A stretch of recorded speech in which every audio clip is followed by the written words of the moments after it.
Vince McMahon is one of the most controversial figures in professional wrestling.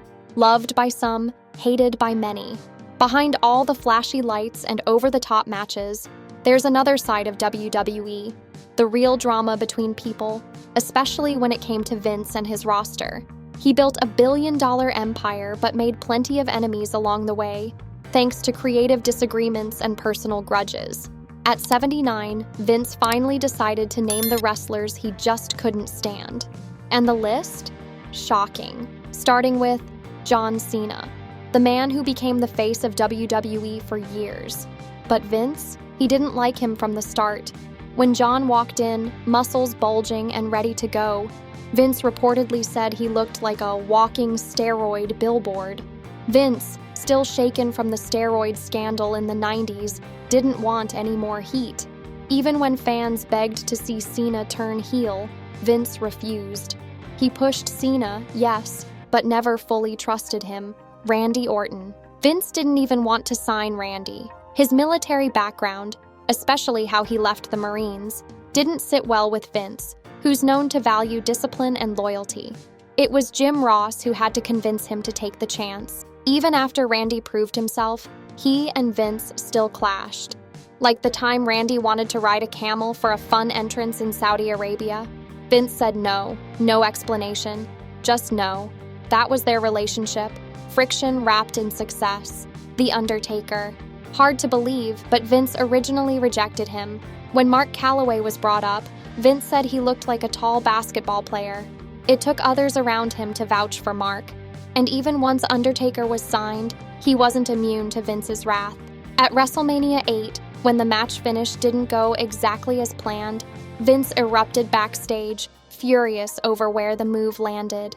For Vince, it wasn't about the mistake, it was about control. Steve Austin, the face of the Attitude Era. But Vince didn't think he had star power in the beginning. He saw Steve as just another guy. It took others to push the idea that Austin could be big. Vince hated Steve's rebellion, both on and off screen. From messing up storylines to causing massive overtime costs, Austin's unpredictability infuriated Vince. They gave fans unforgettable TV, but behind the scenes, it was constant conflict. Chris Jericho. Vince nearly passed on him for one reason: height. He thought Jericho was too short to make it big. Jim Ross had to fight to get him in the door. Vince even questioned if fans could cheer a Canadian as a hero. But Jericho didn't quit. He talked his way into relevance and wrestled with more heart than most. Jericho succeeded, not because of Vince, but despite him. The Royal Rumble. One of WWE's most beloved matches almost didn't happen. Vince hated the idea. Pat Patterson came up with the concept, and Vince laughed in his face. He thought it would never work. Too weird, too slow. The only reason it aired was because TV exec Dick Ebersol loved the idea. The Rumble went on to become a fan favorite, and ironically, Vince later booked himself to win it in 1999. Shawn Michaels, the Heartbreak Kid. Vince signed him, but never saw him as a top guy at first. Even when others vouched for him, Vince doubted whether he could be a believable champion. He'd refer to him as that little son of a bitch. Even after Shawn broke through, there were clashes. Vince didn't like being challenged, and Shawn hated being told what to do. Their tension peaked in wild matches and even more intense backstage feuds.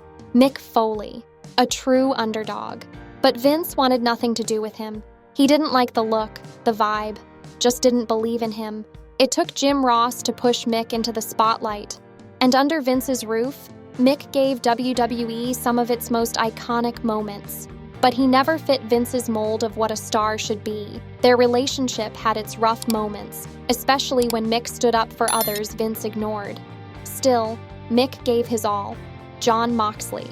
As Dean Ambrose, he was reliable, but miserable. From the beginning, Moxley had creative issues with Vince. He hated being handed scripts and wanted to speak from the heart. Vince wouldn't allow it. The breaking point came when Vince suggested a tasteless promo line after Roman Reigns revealed his leukemia diagnosis. Moxley refused. He later said the line was so bad, he would have walked out on the spot. That moment proved just how out of sync he and Vince really were. Bret, the Hitman Hart, one of WWE's biggest stars in the 90s, a locker room leader.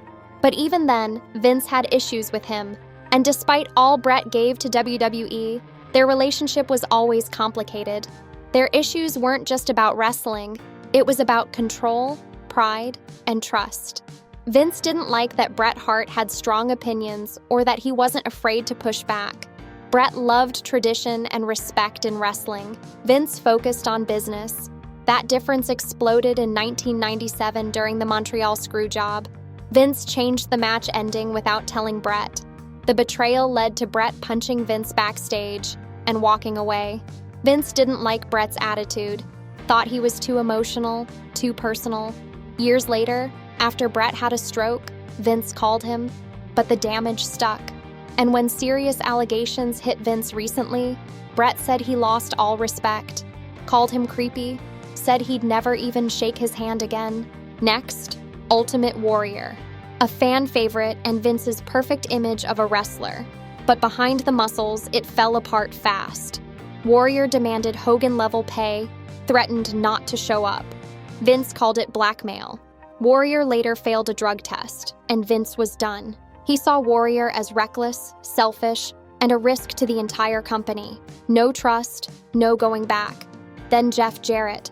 Vince once believed Jeff had it all, but a contract dispute over money before a match with China ruined that. Vince felt cornered. He never forgot it. Even years later, Vince refused to welcome Jeff back. In his world, once trust is broken, it's over. Now here's the shocker, Shane McMahon, Vince's own son, but family meant little when it came to business. Vince didn't like Shane's creative ideas, didn't trust his leadership. When Shane tried to buy the UFC, Vince mocked him. And in 2022, after a Royal Rumble mess, Vince fired him, no hesitation.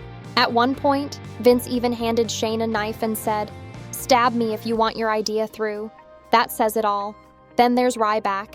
He looked like the next big thing, but he talked too much, challenged decisions, and clashed with management. He even fought Vince in court over his ring name and insulted Vince's late mother online. Vince saw him as ungrateful, a traitor. That was the end. And finally, CM Punk. Vince never liked how different Punk was. Loud, proud, and always questioning the system. Punk wanted creative control, more money, more say. Vince wanted loyalty and structure. Punk was indie, raw, and direct. He didn't play by Vince's rules, and he made it known.